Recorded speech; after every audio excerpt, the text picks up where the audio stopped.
Businesses doing $1 million a month in revenue hire my team and myself to automate their business. And I'm going to walk you through the SOPs that I use and the checklist I use with my team to make sure that the work that we do is easy to maintain and add on new features quickly without breaking the business, and actually adds value to the business in terms of automating tasks that actually help them add revenue and not just add, random junk. So I'm gonna walk you through. Here's some examples of like a bunch of different scenarios. This is a really complicated thing. So first things first, regular expressions. Regular expressions are used to extract text from code. You can use regular expressions in Maker and Zapier, whatever Zapier calls it, a text parser. But what I have, there's a tool that I found called regex101.com, and regex101.com allows you to put in some text. Like let's say this is email text, like, hey Dave, or maybe it's like an order confirmation, here is your order info, order ID, I don't know, 1, 2, 3, 4, 5. Price is whatever, $97. Thanks. Whatever, admin. So you may get this email and you want to know how to parse this text. So what you do is you say, well, I need a field called order ID, and you're gonna say, I'm going to get that field when I see this order ID text, and this is going to be whatever comes next after that. And so we see, well, we need a space here. Maybe the space is optional.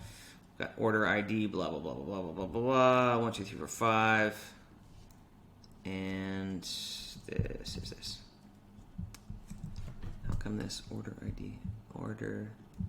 Boom. Okay. So now I've tested this. Like if you're running code, this is what I have my team use for extracting information like this order ID from like an email, for example, or HTML code. Right. Okay. Next tool for testing HTML. Let's say you're generating emails, internal confirmation emails to your team. If you're writing code and you want to test out to make sure that the email is formatted correctly, I use this tool, right? So it's w3schools.com. You can type in some email, like let's say, hey, the first name, like, hey, Dave. You can make sure that the formatting is all correct. Here is your project. We need it and done by whatever. You can test out to make sure that this code is formatted correctly before you actually go and run the email. All right, so I can run this, and you can test out the fact, or the done. You can test out your code and see exactly how it's going to look in HTML. Now, I've used this for like uploading articles to WordPress and Shopify and things like that for an automation I built for an SEO agency. I have used this for internal notifications to team members, or even draft emails that we create to customers. This will just help you with your automation to make sure that you can test out your code and how it looks before you actually go run it. So that is that. For equations, we built some stuff where we're taking a decision-making process that's done by a project manager.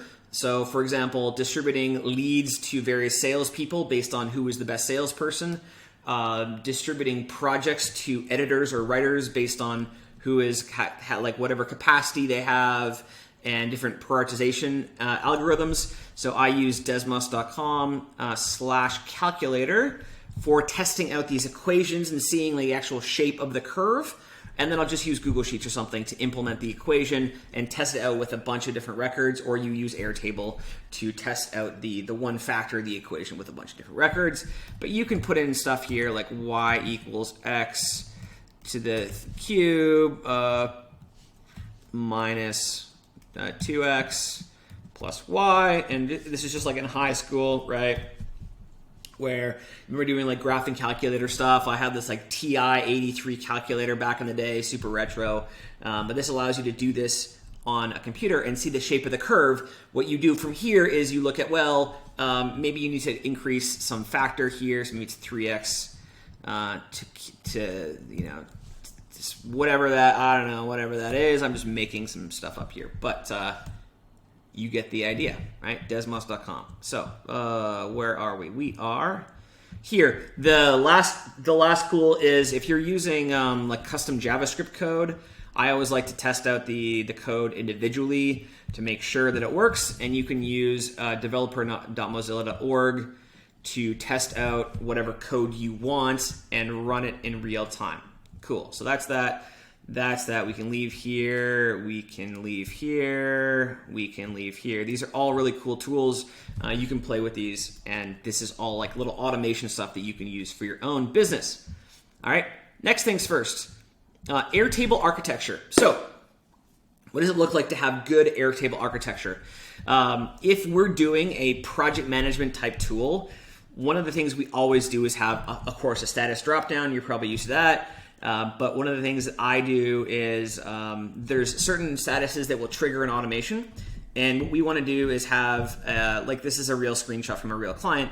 What we want to do is have like a handshake type status where the user sets it to 10 here, check document, and then an Airtable automation sets it to 11 before triggering a webhook to like a make scenario or a Zapier or something to actually trigger it. And the reason why we do that is for a usability perspective. We want the user, if they want to re-trigger the same check of an article, for example, if that is required, we want them to just be able to set it to 10 without having to change it and then change it back, because that is what would trigger the Airtable internal automation automatically. So that is the only, this state 11 for the handshake stuff is the only non-automated status that we set. For the rest of it, we handle that with a project status digit. So I use a regex match. Actually, it's a regex extract equation. What that does is it strips out the number from the first part of the status. And then in Make or in Zapier or whatever we're using, we can check, we have like automation and things that can check the value of the number and say if that number is like above 10 or if it's between 10 and 20, like send this reminder to this person. And that allows us to change the text in the dropdown without breaking any of the backend code, right? This is, again, not so important if you're doing something very, very simplistic, but we tend to work in sprints. We do like these longer term projects. Sometimes it's years, right? We're working with a client and when we're implementing something and then modifying it 6 months later. We don't want to break what we've done 6 months prior. So all these things are kind of best practices that we follow internally. All right. We also use an internal status integer to do messages to the user. So for example, you can see I created this status message field. And so we have an internal state number, and that internal state number has several values. And then we use a switch statement to show a user message to tell the user what to do next or what we're stuck on, what the error message is. And the reason we do that is because this way we can change we keep the same status, but we can change and alter the user message to make it more helpful to the user. So that is that. So every single project that we do in terms of Airtable, if it's got like it's a content agency, like it's maybe do copywriting or video editing, every single video gets its own completion status or like status dropdown, where someone can manually change the completion status. Right? Or maybe we automatically change it, but like there's always a manual override for that completion status. But then we might have some internal states that are automatic states or error messages we're checking for, and we represent that with a number that has a status message attached to it. Okay? In general, the convention that I've found works really well for what the numbers should mean is I use negative numbers to represent like failure, or not failure states, but like canceled states. Right?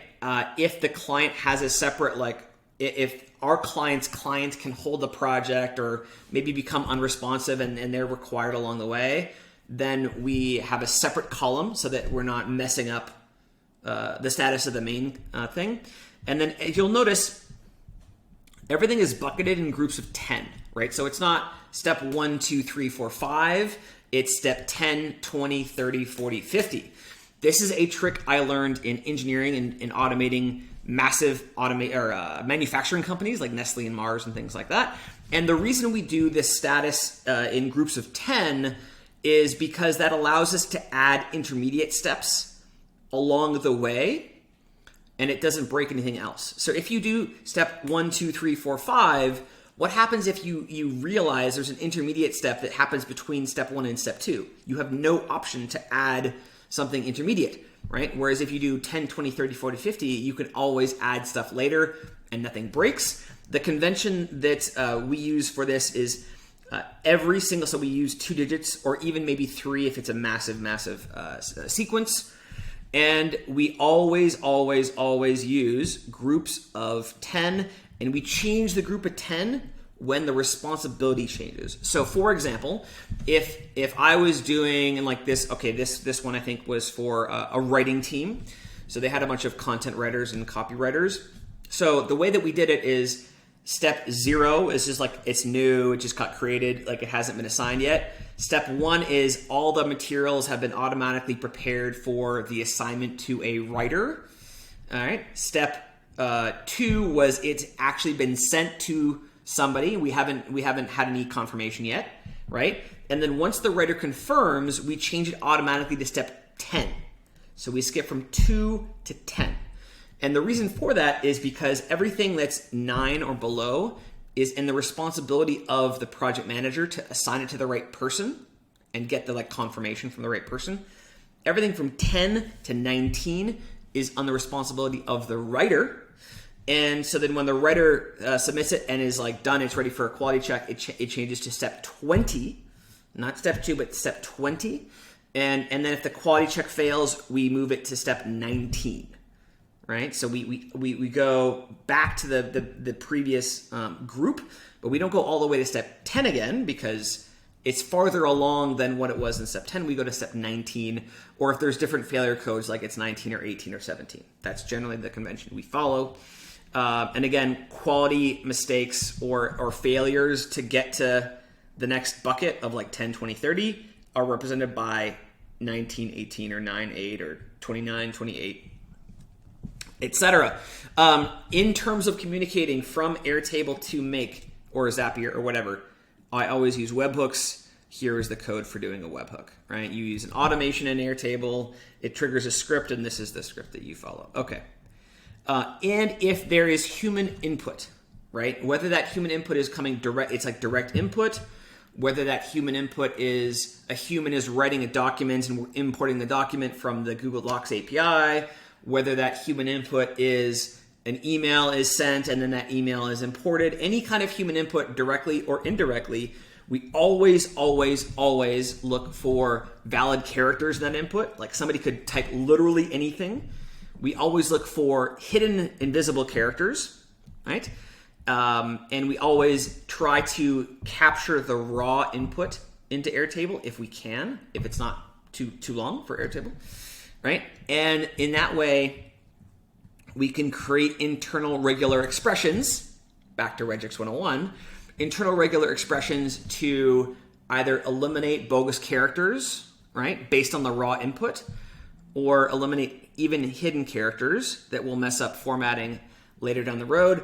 I sometimes even have to do, in this case, 6 different layers of regular expressions just to get it to a point where the input is valid and usable by an automation, right?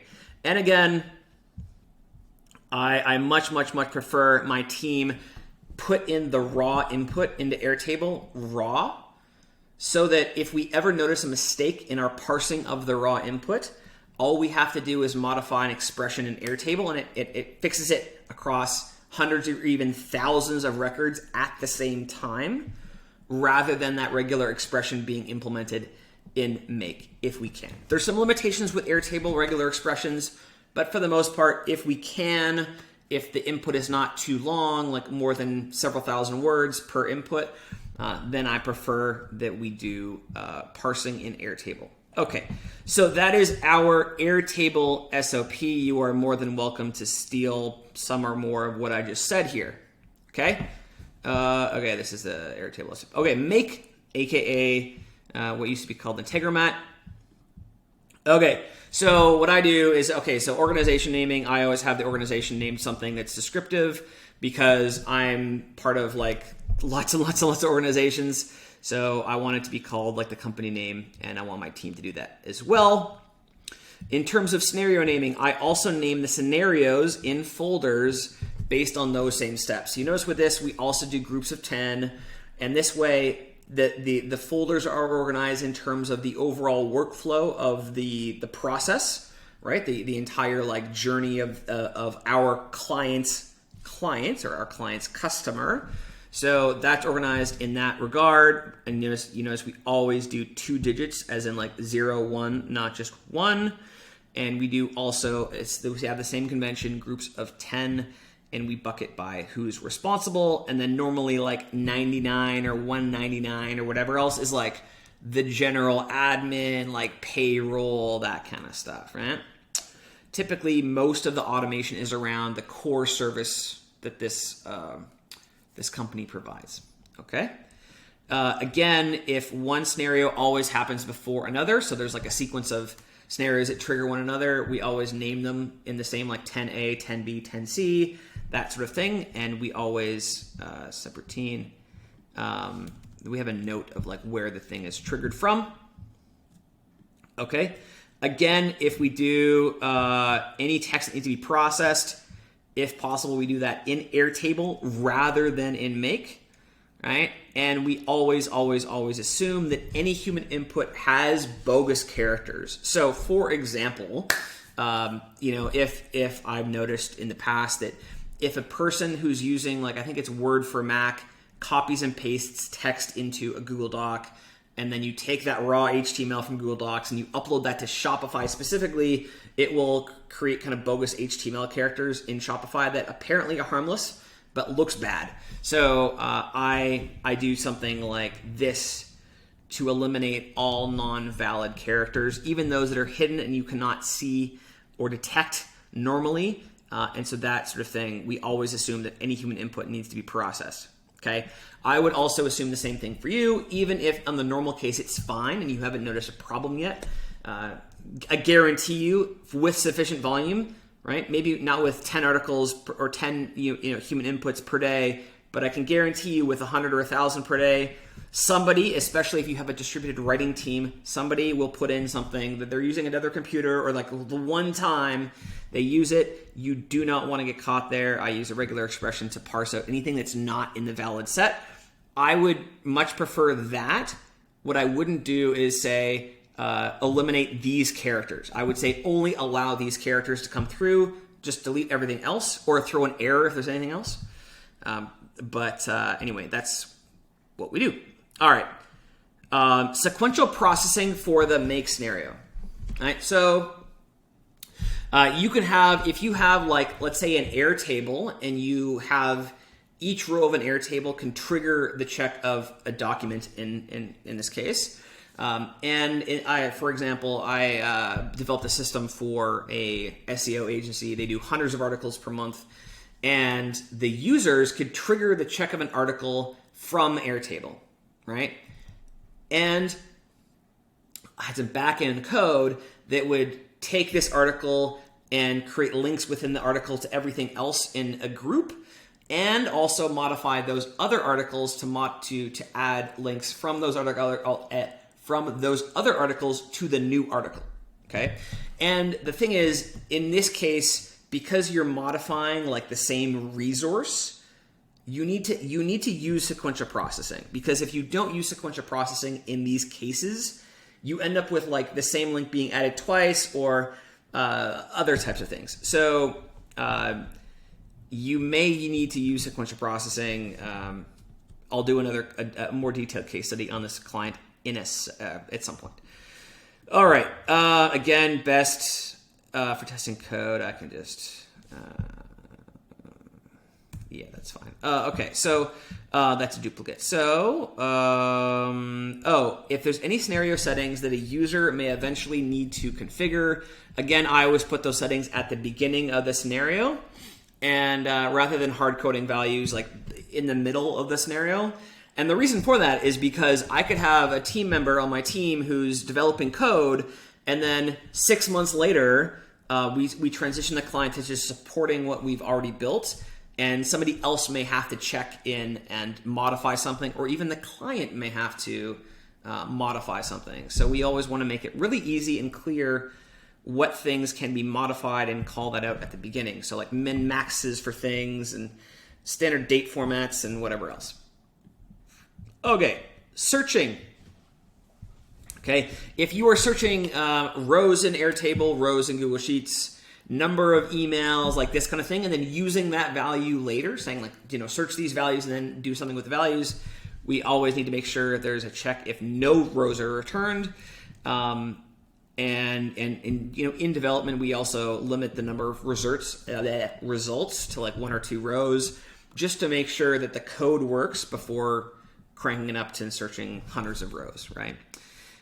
For any Airtable modules, again, there are cases where if we're inserting into Airtable, there's a limit in Airtable. It's the number of characters per cell.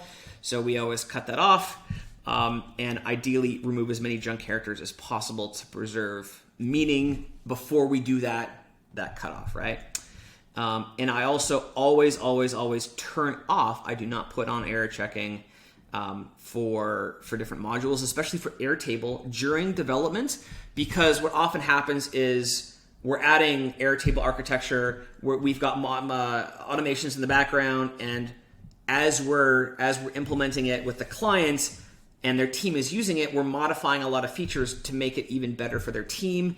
And if you have error handling in Make, and you have like a field name in Airtable that no longer exists, your Make if you have Airtable or the error handling on, then your scenario will just stop working and will not throw an error. So in this case, we want the error to be thrown so we can fix the naming convention things. That's why we never turn on the error handling. We only do this once we're like really sure the system is stable and we're not going to be modifying or deleting columns anymore. And of course, email notifications. So I have my entire team. This is what I do as well. I always have the Make scenario email myself when it is running and under certain failure conditions. All right, because sometimes you notice mistakes in code and you have weird inputs and stuff that you had not predicted earlier. And I always have the Make scenario email me when certain things are happening, so I can go in and make sure it keeps on working over time. And I only modify this and delete these email notifications after like months of running. All right. So we have, okay, actually I have this duplicate. So I have another SOP for handover to the client. So here's what we do. And the same thing happens if you're an automation person and you have clients that you're passing off code to. So Airtable, right? Of course, you're going to move the base to their Airtable workspace, and you're going to lock down every single column, right? This applies if they have a team. This also applies if they're like a solo person. There's columns where if a human being like a VA modifies it, it will break a lot of stuff.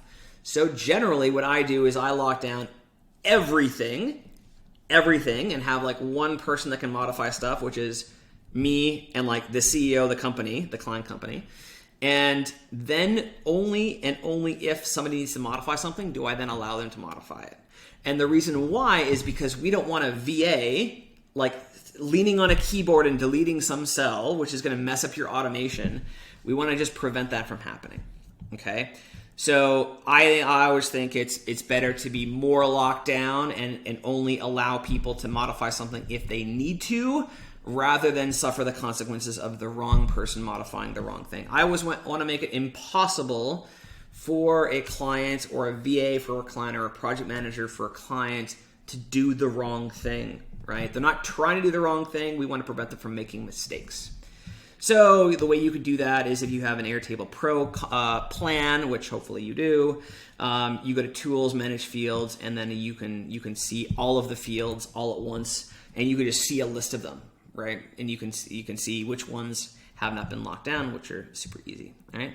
And in Make, right, we always switch over like our APIs and like our accounts to theirs. So like our Gmail call, our Google Docs call, our Airtable like token and things like that. So what I always do is have a sample scenario and Make that has all the highest permission calls in it to make it really easy for the client and say, hey, here's like 5 links or 3 links or something. Go into these and add in your credentials in for whatever accounts that you need to. So I just have them do that. If they need to do it over a Zoom call to make sure, like, cool. But most people are comfortable with adding in their own Google password without me having to look at it. Right? And then we go through the rest of all the Make accounts and switch our accounts for theirs so that for whatever reason, like if our account fails for like Google Drive or something, we don't need permissions to edit their Google Drive. They can do that independent of us. And so we go through and switch all the accounts, delete the connections in Make so that the connections aren't even there anymore, because we don't want anybody accidentally selecting our connection, right? We want to make it literally impossible for this to fail in 6 months or a year or 2 years. And then, of course, make sure all the scenarios have rerun with the new connections to the client or the client accounts, right? And as well, this is super, super, super important. If you are working with a client that has many of their own clients, so for example, like an SEO agency, and the SEO agency is working on behalf of other agencies, and the Make scenario has logins for the client's clients as well, you need to go through and create every single connection that you can for your client's clients, because each of those clients' clients could have different user permissions configured for your client, right? So I've run into situations before where the client that I did it one at a time, right, as we needed it, and you get through like 5, and then one of the clients, has the different permissions, and you have to go and like talk to Shopify support for an hour to try to figure out what permission you need for the API, right? Your account permissions and your client's account permissions are completely different. Sometimes can be completely different than API permissions. So you need to make sure that everybody's prepared so you do not delay your client in making sure this thing works. Rant over. And then at this stage, I have my team add error handlers for any kind of connections. This is in Make. You can add like an auto retry thing. Hopefully you have auto retry implemented, but I only do this when we actually hand it over to the client and after the system is like completely stable, because if you add this too soon, especially for Airtable, and let's say you delete a column in Airtable that you no longer need, but there's an automation that references it, right? Your Make scenario will not throw an error. It'll just stop working, and it won't ever tell you. It's super annoying, I know, but I add this at this point, and then we do a double check to make sure that all the other external services like Google Drive and all the other API calls have error handlers. I guarantee you at some point you're going to run into like Airtable the Airtable API will fail on you at some point. It might not be now. It might not be in a month. It might not be in 6 months. It's going to be in like 3 years. And you don't want your client to be pissed off that their automation failed. And so you want to add in these API calls at this point. For sure, it will eventually break. For sure, this will break if especially if using high volume for all this stuff or a free Google account. Don't do that. Okay. For sure this will fail. So hopefully this helps you on your automation journey and make better code, make more robust code and stable code. This is why companies that are making $1 million a month come to me and say, hey, Ryan, can you and your team help sort us out? Because they know that I've done stuff with pretty big businesses in the past. So typically that's like at the minimum, like 20K per month, 15, 20K per month at the minimum, up to 100K per month, 200K per month, $1 million per month, and more. So if you have a business that, or you're working, you have a client that does automation, feel free to steal these tools and things, and I'll probably do a part 2 for other SOPs and stuff that we have. Hope that you have a great time automating your stuff. And if you want my team to be your tech and automation partner, I'll leave a link below that you can book a call, and we can have a conversation with that. We sort out your ops, we sort out your automation, and help your business scale over the long term. So that's all for today. Hope you guys have a great rest of your day or weekend or whatever it is. And I should probably get better at my YouTube sign-offs, but that's it.